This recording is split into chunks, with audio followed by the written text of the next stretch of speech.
సంగారెడ్డి జిల్లా సదాశివపేటలో నగర సంకీర్తన కార్యక్రమం భక్తి శ్రద్ధల మధ్య ఘనంగా జరిగింది. సిద్ధాపురం శ్రీకృష్ణ నగర్ కాలనీలోని శ్రీ పంచముఖి ఆంజనేయ స్వామి టెంపుల్ వద్ద ఈ కార్యక్రమాన్ని నిర్వహించారు. ఈ సందర్భంగా హనుమాన్ చాలీసా పారాయణం, లింగాష్టక పారాయణం, సత్సంగం నిర్వహించారు. ఈ కార్యక్రమంలో హిందూ వాహిని, బజరంగ్ దళ్ సభ్యులతో పాటు హనుమాన్ చాలీసా భక్తులు పెద్ద సంఖ్యలో పాల్గొని ఈ కార్యక్రమాన్ని విజయవంతం చేశారు. అదేవిధంగా శ్రీరామనవమి, హనుమాన్ జన్మోత్సవం 3 కార్యక్రమాలు ఉంటాయి కాబట్టి అందరం కూడా పాల్గొనాలి.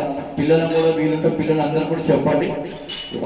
ఎగ్జామ్స్ ఉన్నాయి అయినా సరే ఆ సండే శనివారం వస్తే రమ్మని చెప్పండి. అందరూ కూడా మీరు మనం ఒక్కరం రాకుండా బండి మీద ఒకరు తీసుకొని వచ్చే ప్రయత్నం చేస్తాం. అందరం కూడా సమయం పాల్పడతాం. ఒకటి 8:30 అంటే 8:30కి స్టార్ట్ చేస్తాం. ఒక్కరు ఇది ఎందుకంటే మనం ఇంకో 9:00 క్లోజ్ చేస్తే మనకు ఎవరు పనుల మీద వాళ్ళు వెళ్ళిపోతారు.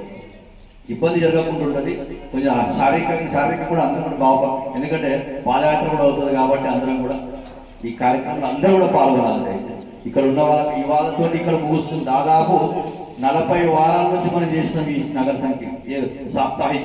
ఈ 7 రోజులకి మంగళవారం ఈ నగర సంకీర్తన అయిపోయాక కొన్ని రోజులు విరామం చేసుకున్నాక అందరు భక్తులు అని మనం అందరం మళ్ళీ ప్రారంభిస్తే బాగుంటుందని చెప్పినందుకు మళ్ళీ అందరి సంకల్పంతో మళ్ళీ స్టార్ట్ చేయడం జరిగింది.